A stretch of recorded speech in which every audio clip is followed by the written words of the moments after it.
Hey YouTube, this is B-Willie95 coming at you again with yet another knife review.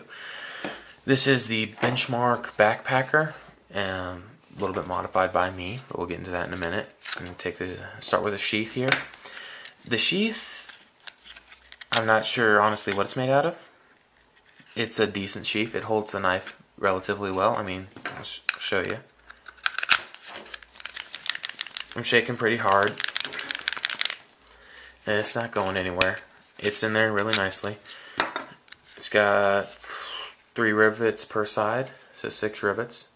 And the little holes, I drilled out a drainage hole because I got some water in here, so I had some rust spots on the blade I had to take off, but that's it. And these little paracord here is woven through little slots. Really nice if you had some 1-inch nylon, you could run it through there, and use that to make an extra lashing point. Pocket clip, or the belt loop, not really that great. It doesn't have that much retention, and it just slides right off. Doesn't matter how big the belt is, anything. You have to take some cord and run it around through that little loop and back through these holes to keep it to get it to stay when you draw the knife out. And that's a bit of a pain, but not that big a deal, especially for me. I don't use it, so I would really like to remove it, but I can't. Probably make this a new sheath for it someday, but this paracord here is actually for how I carry it. No, I don't carry it as a neck knife. Sheath's too big for me.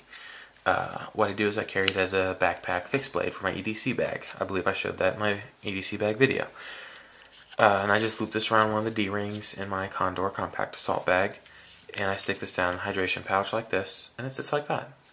And then I can just pull it out, and now we're going to move on to the blade. When I bought this, it was super dull.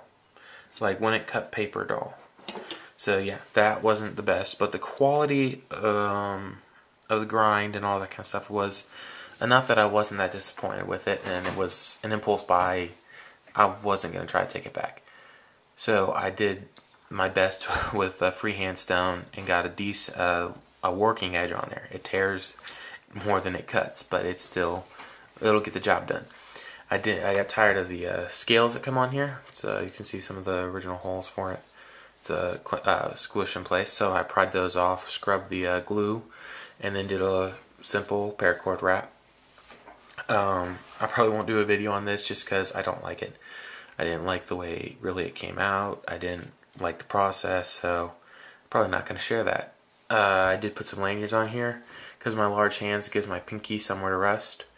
I had just started with this little white one, and it proved a little bit too long out there and not enough meat even pushed in really for the pinky to have anything to rest on, so I added this to kind of fill the space, and now it works really well. I did use it for some light batoning, getting some kindling for our fireplace one of the times it snowed down here, and it worked really well. I could beat it through, and no real wear. Everything pretty much wiped off. Any wear you see on it is from where I did something really stupid and hit it with a hammer to try to beat it through. Yeah, that didn't work, so needless to say, I didn't do that again. But all in all, it's a great knife for $15. I mean, I don't think you will regret it if you buy this for $15, so long as you can put a good edge on there. That's the only thing I don't like about this, and the reason I don't use it. It has no edge. I am working to rectify that, but until then, it just really doesn't do it. And I have no competitive options for this, but you know, obviously one competitor would be the neck knife everybody knows of, the Essie Azula.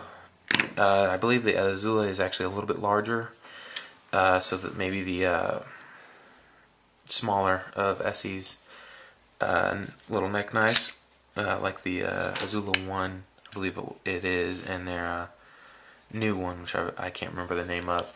But yeah, this is my review of the Benchmark Backpacker, and great knife. Thank you for viewing.